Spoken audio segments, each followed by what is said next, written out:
ఇక్కడికి ఇచ్చేసిన Janasena party, TDP party, BJP పార్టీల కార్యకర్తలకు, నాయకులకు, ముఖ్యంగా మొదటి ఓటు ఎటు వేద్దారనే సందిగ్ధంలో ఉంటూ ఎవరు మంచివాళ్ళనే ఎన్నిక మీద ఖచ్చితంగా యూత్ ఆలోచిస్తున్న ఇక్కడికి వచ్చిన ప్రతి యూత్కి కూడా నా నమస్కారాలు తెలియజేస్తూ, ముఖ్యంగా ఈరోజు కార్యక్రమం మొదటి ఓటు మీద ఈరోజు కార్యక్రమం కాబట్టి దాని గురించే మాట్లాడదలుచుకున్నాను. మన జీవితంలో మనకు 10 సార్లు అవకాశం వస్తుంది. మన లైఫ్ స్పాన్ 68 ఇయర్స్ అనుకుంటే 18 ఇయర్స్ మనం ఓటేసే అవకాశం లేదు.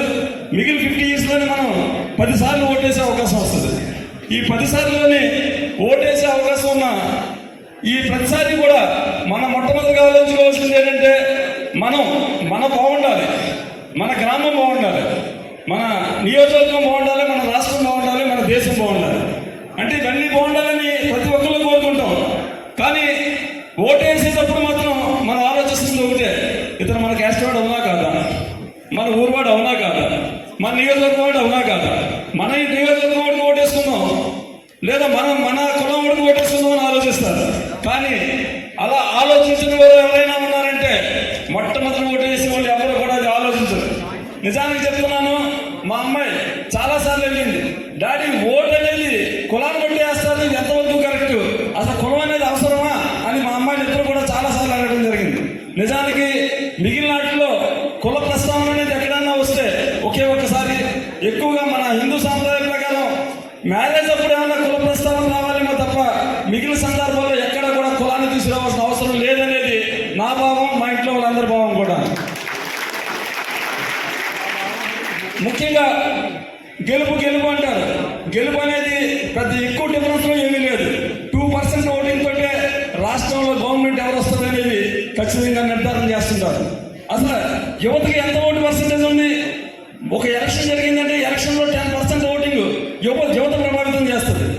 యువత ప్రభావితం ఎలా ఉంటుందంటే, ఒక యువత వాళ్ళు తలుచుకుంటే వాళ్ళ అమ్మగారిని ఇన్ఫ్లుయెన్స్ చేయగలరు, వాళ్ళ అన్నయ్యని ఇన్ఫ్లుయెన్స్ చేయగలరు, వాళ్ళ చెల్లెల్ని ఇన్ఫ్లుయెన్స్ చేయగలరు, వాళ్ళ అక్కని ఇన్ఫ్లుయెన్స్ చేయగలరు. కానీ వాళ్ళ నాన్న ఇన్ఫ్లుయెన్స్ చేయలేరు. వాళ్ళ నాన్న ఎంతసేపు కూడా రాజకీయ పరంగా ఆలోచించుకుంటాడు, లేదా కులపరంగా ఆలోచించుకుంటాడు, లేదా నాకు స్నేహితులు అని చెప్పి ఆలోచించుకుంటాడు. కానీ ఇవన్నిటిని దాటుకుని యువత మాత్రం ఖచ్చితంగా వాళ్ళని ఇన్స్పైర్ చేయగలిగితే ఖచ్చితంగా ప్రతి ఓటు కూడా ఒక వ్యక్తి మంచివాడు ఎవడని ఆలోచించి ఖచ్చితంగా ఓటు వేయించే పరిస్థితి యువతకే ఉందనేది అందరికీ తెలుసున్న విషయం.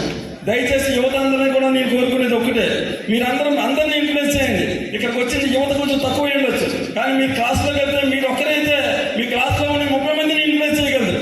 ఒక ఊర్లో మీరు ఉంటే ఆ 1000 మందిని ఇన్ఫ్లుయెన్స్ చేయగలరు. ప్రతి ఒక్కరిని కూడా మీ యువత అంతా ఇన్ఫ్లుయెన్స్ చేసి ప్రతి ఓటుని కూడా దాని విలువలు అందరికీ తెలియజేసి ఖచ్చితంగా ఒక మంచి వ్యక్తిని ఎన్నుకోవాల్సిన అవసరం మన నియోజకవర్గానికి కదా, మన రాష్ట్రానికి, మన దేశానికి కూడా ఉంది. కాబట్టి దాన్ని అందరికీ తెలియజేసి మీ అందరూ కూడా మొదటి రోజుని ఖచ్చితంగా మంచి నిర్ణయం తీసుకుని మంచిగా ఓటు వేస్తారని చెప్పేసి నేను భావిస్తున్నాను.